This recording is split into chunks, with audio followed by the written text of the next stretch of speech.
guys, welcome to Study with Vaishnavi Jha. Here I am back with the video based on the difference between G and G, capital G and small g, equations of motions and numericals. So let's start. What is the difference between small g and capital G? Okay, क्या difference है इन दोनों के बीच में? सबसे पहला difference कि small g जो है वो रिप्रेजेंट करता है एक्सेलरेशन ड्यू टू ग्रेविटी को, एक्सेलरेशन ड्यू टू ग्रेविटी को. Capital G it represents universal constant for gravitation, right?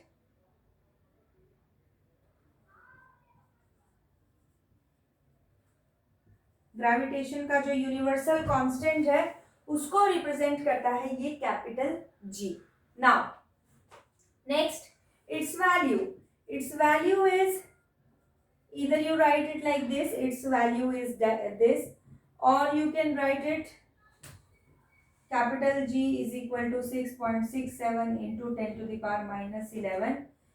Its unit is meter per second square, Newton meter square per kg square.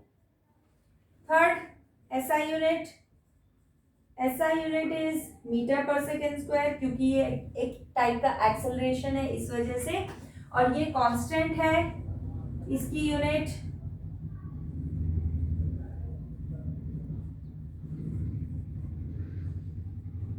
Newton metre square पर KG square. और lastly its value varies from place to place.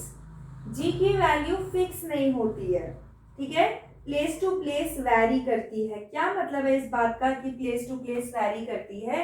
मतलब ये कि अगर अर्थ पे है तो अर्थ का जी अलग होगा, 9.8 जो आपने निकाला. मून पे है तो मून का जी अलग होगा.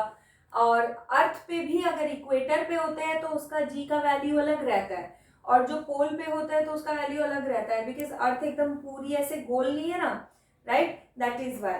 तो थोड़ा इक्वेटर और पोल में भी थोड़ा डिफरेंस होता है जी की वैल्यू में.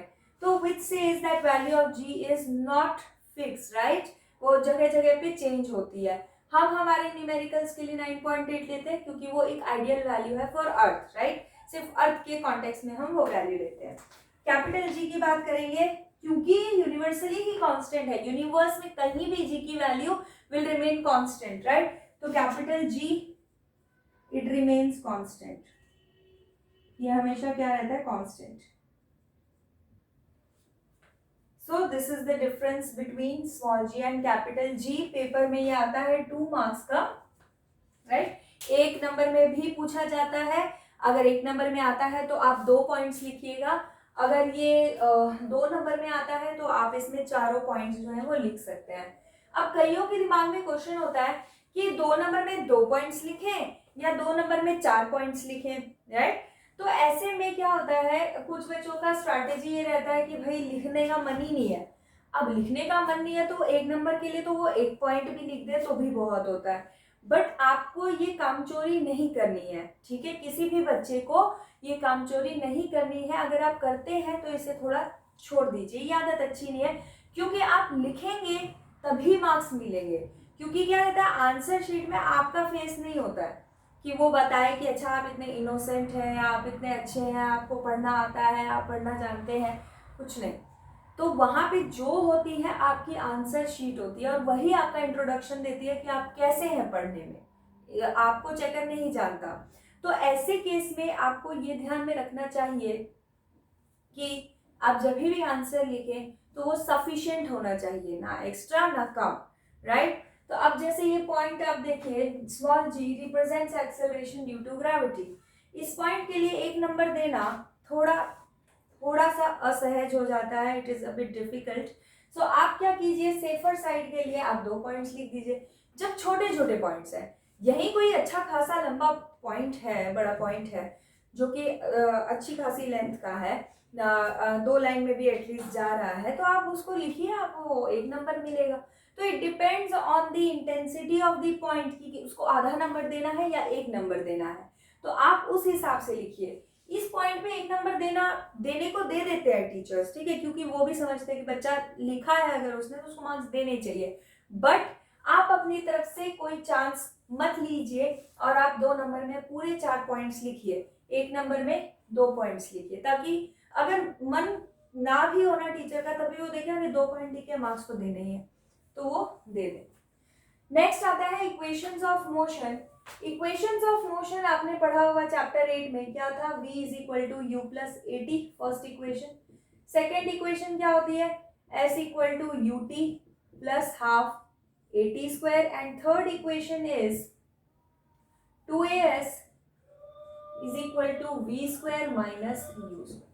तो ये 3 इक्वेशंस ऑफ मोशन है। अब ये जो 3 इक्वेशंस ऑफ मोशन है, क्या ये इस चैप्टर में फ्री फॉल के केस के लिए सेम रहती है या चेंज हो जाती है? देखो, रहती सेम ही है, बस एक छोटा सा डिफरेंस आ जाता है, और वो डिफरेंस ये आता है कि v is equal to u plus a t की जगह u प्लस जी टी हो जाता है, ठीक है, g, बिकॉज फ्री फॉल में कौन सा एक्सेलरेशन होता है, ड्यू टू ग्रेविटी वाला। तो ग्रेविटी वाला एक्सेलरेशन है, तो इस वजह से ग्रेविटी वाला हम एक्सेलरेशन यहाँ लिख देते हैं। बाकी एस एस ही रहता है, यू यू ही रहता है, टी टी रहता है, हाफ ए की जगह जी लिख दिया टी स्क्वायर। ऐसे ही 2gs is equal to v square minus u square. तो बस इसी g का डिफरेंस होता है, बाकी सब सेम रहता है। अब अगर आप ये सोचते हैं कि हम समझे कैसे किस क्वेश्चन में a लगाना है या किस क्वेश्चन में g लगाना है, ये कैसे समझ आएगा? तो देखो, इस क्वेश्चन को इसमें समझने वाला कुछ ऐसा खास है नहीं, बहुत ही छोटा सा एक पॉइंट है। अगर आप किसी ऑब्जेक्ट को अर्थ की तरफ फेंक रहे हैं या अर्थ के अगेंस्ट फेंक रहे हैं, यानी अगर आप किसी ऑब्जेक्ट को सीधी सिंपल भाषा में ऊपर फेंक रहे हैं या नीचे फेंक रहे हैं, उस केस में आप एक्सेलरेशन की जगह g लेंगे। Whenever you are throwing an object in upward direction or the object is coming in the downward direction, in that condition you will take the acceleration which is due to gravity, that means g, okay? And when the object is in horizontal motion, अब गाड़ी जा रही है, उसने अपनी velocity 20 kilometre per hour से 40 kilometre per hour कर ली, तो गाड़ी जा रही है, उस केस में देयर इज डिफरेंट एक्सेलरेशन, क्योंकि उसकी जो स्पीड चेंज हो रही है वो एक्सेलरेटर दबाने की वजह से हो रही है, गियर चेंज करके आगे बढ़ने की वजह से हो रही है। So there the acceleration is different, it does not depend on gravity that time. But यहाँ पर कोई ऑब्जेक्ट जब भी नीचे गिरता है या कोई ऑब्जेक्ट ऊपर जाता है, तो उस पर लगने वाला एक्सेलरेशन ग्रेविटी की वजह से ही लग रहा है, दैट इज वाई वहां पे हम जी लेंगे। तो इतना तो आपको समझ में आ गया होगा, जी कब लेना है, जब ऑब्जेक्ट या तो ऊपर जा रहा है या नीचे।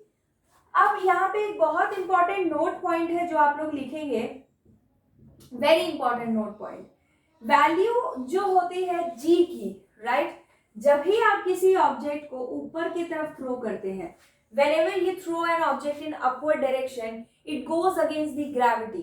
जब आप किसी ऑब्जेक्ट को ऊपर की तरफ थ्रो करते हैं, वो ग्रेविटी के अगेंस्ट जाता है। ग्रेविटी के अगेंस्ट जाने का मतलब जी की वैल्यू आप नेगेटिव लेंगे, जी की वैल्यू उस केस में आप क्या लेंगे, नेगेटिव। और जब भी आप किसी ऑब्जेक्ट को नीचे थ्रो करते हैं, जब भी आप किसी ऑब्जेक्ट को नीचे थ्रो करते हैं, उस केस में जी की वैल्यू आप क्या लेंगे, पॉजिटिव लेंगे। जब भी आप किसी ऑब्जेक्ट को ऊपर थ्रो कर रहे हैं, जी नेगेटिव हो रहा है, नीचे थ्रो कर रहे हैं, जी पॉजिटिव, क्योंकि जब ऊपर जा रहा है तो अगेंस्ट द ग्रेविटी जा रहा है, और जब नीचे आ रहा है तो in the favour of gravity आ रहा है, और जब in the favour of gravity आ रहा है तो उसका साइन पॉजिटिव होगा। Next is about the value of u, initial velocity.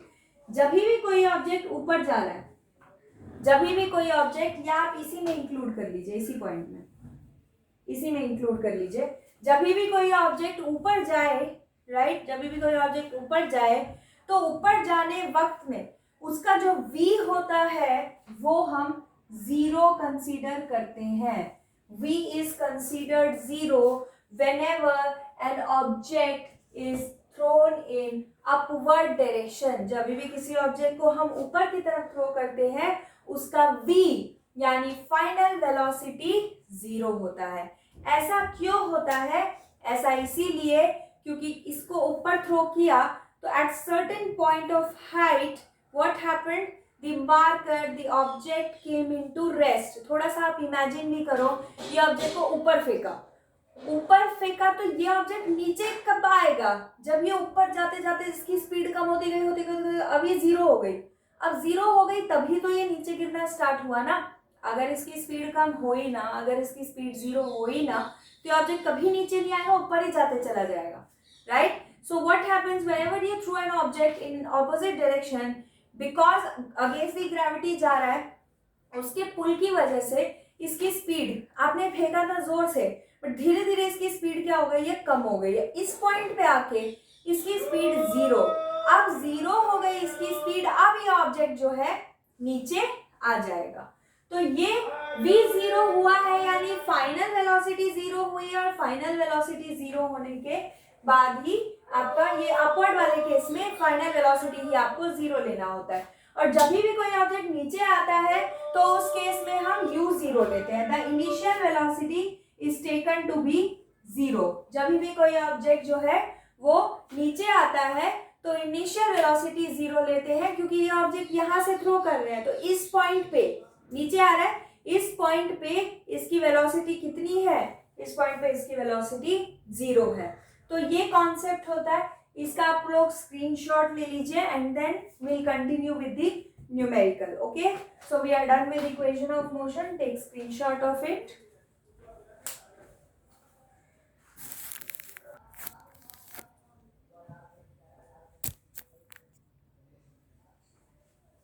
Okay, so here is the question that we are going to do. These questions are based on equations of motion. Okay, so let's start. If an object is thrown with a velocity of 25 meter per second in the upward direction, कहता है अगर कोई object जो है उसको throw किया गया है अपवर्ड डायरेक्शन में and the velocity is 25 meter per second, calculate the time in which the object will reach its highest point. हमें बताना है वो टाइम जबकि ऑब्जेक्ट अपने मैक्सिमम हाइट में पहुंच गया होगा, वो time we have to calculate. So what to do? अच्छा, पहले हमें टाइम निकालना है, तो पहले हम टाइम निकालने की कोशिश करते हैं। So first right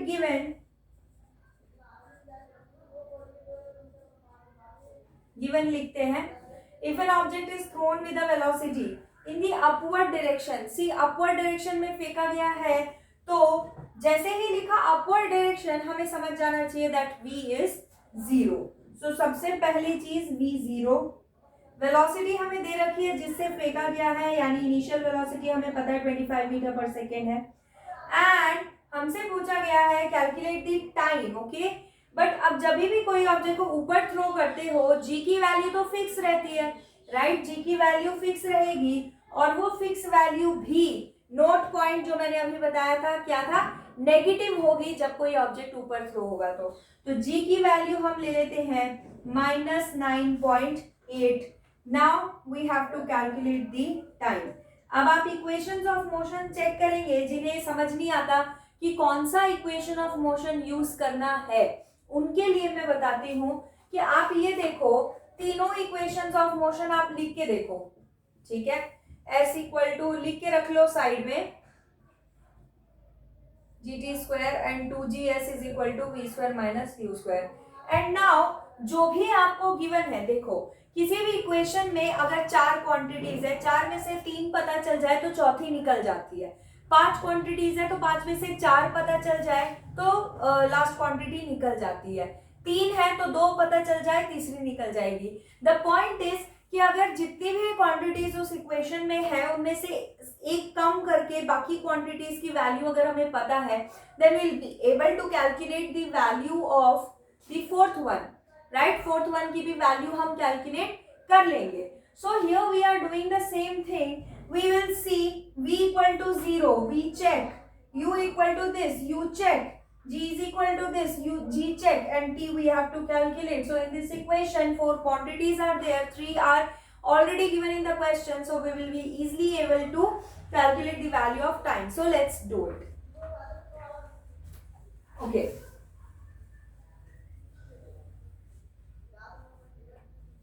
V is equal to U plus GT, right?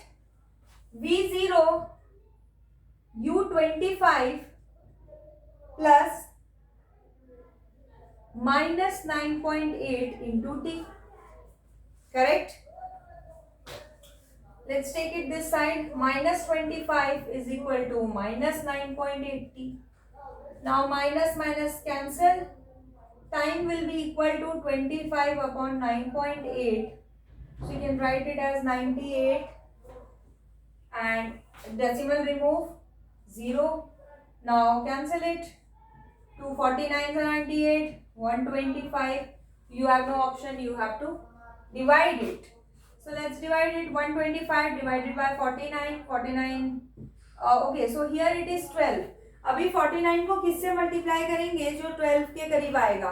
तो आपके दिमाग में आएगा 3 से, राइट? तो 3 4 जा 12 होता है. 3 से अगर आप मल्टीप्लाई करेंगे तो देखिए 3 9 जा 27, carry will be 2 and this 2 will be added in the 12, right? So value will be greater than 125. So we will multiply it by 2. 2 9 8 carry 1, 98. 15 8 7, 11 में से 9 गया 2, 270. Now 2 point. अब यहाँ है 27, यहाँ है 4. Now हम 4 को किससे मल्टीप्लाई कर सकते हैं जो 27 के करीब आंसर आ सकता है? So दिमाग में आ रहा है या तो 7 से मल्टीप्लाई करें या 6 से. अगर 7 से मल्टीप्लाई करते हैं तो क्या होगा? 7 4 जा 28 ग्रेटर हो जाएगा. 6 से मल्टीप्लाई करते हैं तो 6 4 जा 24. तो हाँ आ सकता है, लेकिन 6 9 जा कितना होता है? 54. यानी जो कैरी 5 है वो 24 में चला जाएगा, इसीलिए वैल्यू बड़ी हो जाएगी. So we will multiply it by 5. 5 9 जा 45, कैरी 4, 5 4 जा 20 and 2 45. So the time is 2.5 seconds. Okay, time is what? 2.5 seconds. ठीक है. अब next, also calculate the distance of the highest point. यहाँ हमें निकालना है कि distance of the highest point कितना है, यानी डिस्टेंस एस बी हमें निकालना है. अब देखो हमें v पता है, हमें u पता है, g पता है और अब तो t भी मालूम है. किस इक्वेशन में पुट करें जो हमें s की वैल्यू मिल जाए? You can use either of the two equations. मैं थर्ड इक्वेशन यूज करके दिखा रही हूँ, आप चाहें तो कौन सी सेकेंड इक्वेशन भी यूज कर सकते हैं. तो 2gs is equal to v square minus u square. Will put the values 2 into minus 9.8 into s is equal to v square यानी 0 का स्क्वायर माइनस यू स्क्वायर यानी 25 का square which is 625, right? So let's calculate it. It will be minus 19.6 into s is equal to minus 625. Minus से minus cancel. S will be equal to 625 upon 19.6. Decimal will be removed and we'll put 0 in the numerator. Now cancel it. 4 से तो cancel होगा नहीं, तो हम 2 से cancel कर लेते हैं. 60 24 10, 6 से भी नहीं जाएगा. तो लेट्स कैलकुलेट इट बाय 2. 2 9 जा 18, 2 8 जा 16, 2 3 1 2 5. किसी से भी जाने वाला नंबर लग नहीं रहा है. So what we have to do? Nothing, but we have to divide it. There is no other option. So let us divide it. 3125 divided by 98. Again calculation. सबसे 98 को 5 से मल्टीप्लाई करो, फिर देखो कि 312 से कहीं छोटा आ रहा है तो इसका मतलब बड़े नंबर से मल्टीप्लाई करो. बड़ा आ रहा है तो छोटे नंबर से. इतना नहीं करना है. देखो 9 और यहाँ है 31, राइट?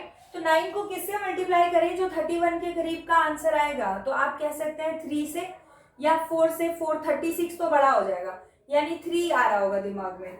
अब यहाँ देखो 3 से अगर मल्टीप्लाई करोगे तो 3 8 जा 4 कैरी 2, 3 9 जा 27, 28 29. 3 से कर सकते हो 294, करेक्ट? अच्छा, अब इसको आगे सॉल्व करते हैं. 12 में से 4 गया 8, 10 में से 9 गया 1 and this is okay 185। Now देखो 9 है, यहाँ 18 है, दिमाग में क्या आना चाहिए, 9 को किससे मल्टीप्लाई करें जो 18 आएगा, 2 से। अब यहाँ 2 लगा के देखो, 2 अगर यहाँ लगाते हैं तो कितना आता है, 2 8 जा 16, कैरी 1, 2 9 जा 18 19, नहीं बड़ा हो गया, दैट मीन्स 2 नहीं लगाएंगे तो 1 से कर लेते हैं। तो ये इस तरीके से क्या रहता है ना, आपका टाइम बचता है टू कैलकुलेट, आपको जो आलस आता है इतना मल्टीप्लाई करने में वो भी आपको नहीं करना पड़ेगा। तो आप थोड़ी सी स्मार्ट तरीके से अगर कैलकुलेशन करेंगे तो आपको कैलकुलेशन करना भारी या आफत का काम नहीं लगेगा, right. So it will be quite easy for you because आपको 98 का टेबल नहीं लिखना पड़ रहा है पूरा। तो ये हो गया 98, 15 में से 8 गया 7, 17 में से 9 गया 8, now point and 0। So now 9 and 87, what to do, 9 9s are 81, so can we multiply it by 9? Check कर लो, 9 से मल्टीप्लाई करेंगे तो क्या बड़ी वैल्यू आएगी, 9 8s are 2 carry 7, 9 9s are 81, 81 और 7 88, यार ये तो बड़ी हो गई, तो कोई बात नहीं, बड़ी वैल्यू हो गई तो हम 8 ले लेते हैं, बिना मल्टीप्लाई किए काम हो रहा है, 8 8s are 4 carry 6, 8 9s are 72 and 6 7 84। तो इस तरीके से आपको ज्यादा मल्टीप्लाई भी नहीं करना पड़ा, टेबल भी नहीं लिखना पड़ा और कैलकुलेशन भी आसान हो गई, और हम सारी कैलकुलेशन ऐसे ही करेंगे। So 31.8 is the answer, 31.8 metre. Okay, next question, a car fell from a cliff of height 20 kilometre, 20 kilometer, find the velocity with which the car was fell, okay, with which the car fell. So in this question what is given, the car fell from a cliff, ऊपर से नीचे आई है, downward direction, whenever the direction is downward u is considered to be what, u is considered to be 0.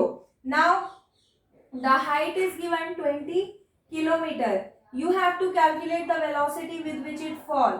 Okay, so first thing you have to do is to check the units, right? Check the units. Kilometer is not the SI unit for distance, so you have to convert it into SI unit. So what you will do, multiply it by 1000. We can write 1000 like this, 10 की power 3, because 1000 में 3 0 होता है. Next इसके बाद G, नीचे आ रहा है favor of gravity, so G की value will be 10 meter per second square, right? You can take 9.8 also. यहाँ पे आप 10 ले लो, बट आप चलो 9.8 ही ले लेते हैं, क्योंकि 10 हम तभी लेते हैं जब क्वेश्चन में गिवन हो। चलो अब यहाँ पे हमें पता है u v s g, क्या करें, we can use equation number 3rd, 2gs is equal to v square minus u square, values put करते हैं, 2g की वैल्यू 9.8, s की वैल्यू निकालनी है, v स्क्वायर नहीं मालूम, माइनस का u स्क्वायर यानी 0, right. So 19.6 into s is equal to v square, so v will be, s will be equal to, we have the value of s, right? So well, let's put the value of s, 20 into 10 to the power 3, right? Calculate it, 1 2 3 लग गए 0, यहाँ 0 0 से 0 cancel, multiply it,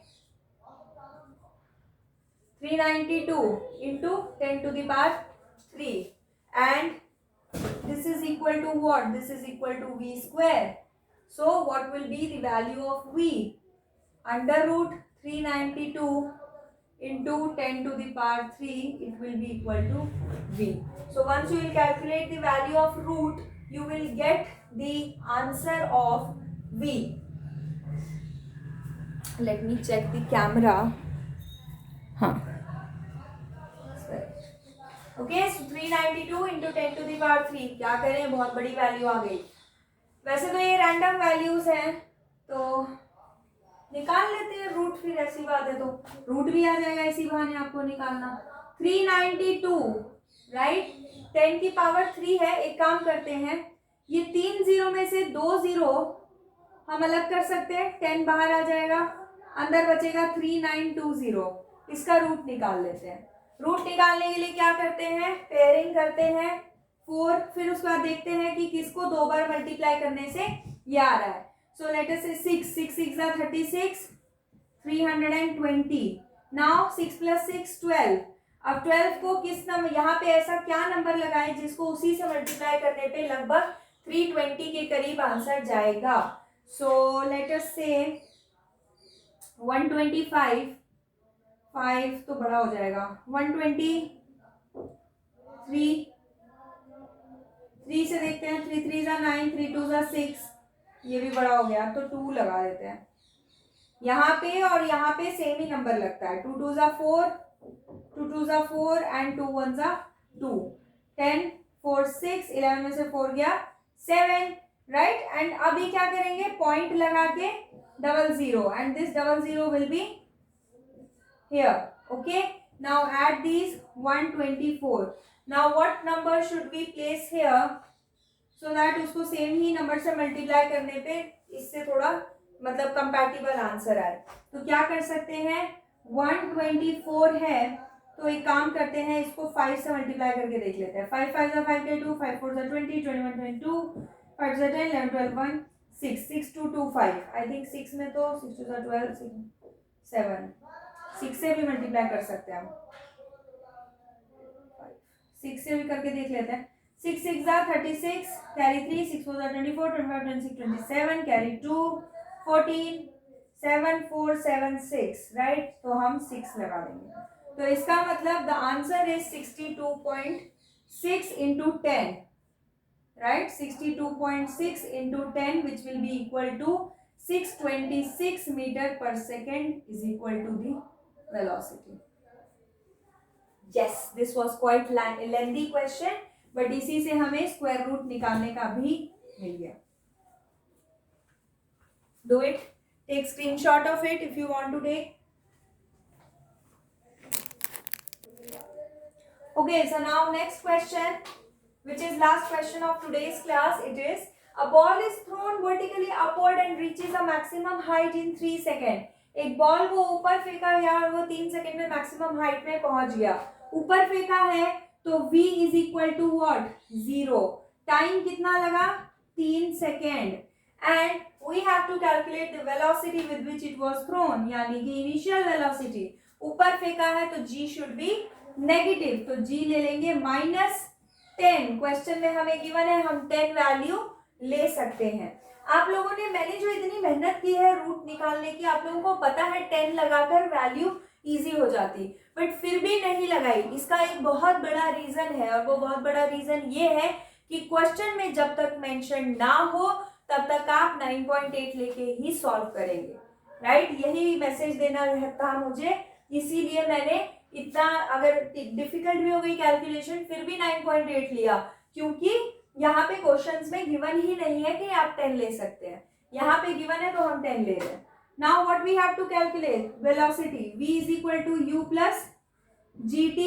v की value 0, u तो हमें निकालना है, g हमें पता है -10 क्योंकि ऑब्जेक्ट को अपवर्ड थ्रो किया गया है, इनटू टाइम यानी 3. So u 0 is equal to u minus 30. u will be equal to 30 meter per second. This was very easy question, right? Second part, maximum height attained by the ball. So maximum height means s we have to calculate. We have u, we have v, t and g. So we can take s is equal to ut plus half gt square. So u is 0. No, v is 0. U is 30. 30 into 3 plus half into 10. Which is minus, right? तो minus half into 10 into t का square यानी 3 का square 9. Now calculated, this is 5. 33 are 90. 90 minus 45, it is 45 meter. So this s is 45 meter and this is the answer. Okay, so take screenshot of it. And this is done for today's class. I hope I succeed in clearing your concept. So अगर आप लोगों को ये video पसंद आया हो, मेरा समझाया समझ आया हो, तो मेरे चैनल को लाइक शेयर सब्सक्राइब ज़रूर करें, और and do not forget to hit the bell icon. मिलते हैं नई वीडियो के साथ जल्दी. तब तक अपना ध्यान रखिए. Take care. Bye bye.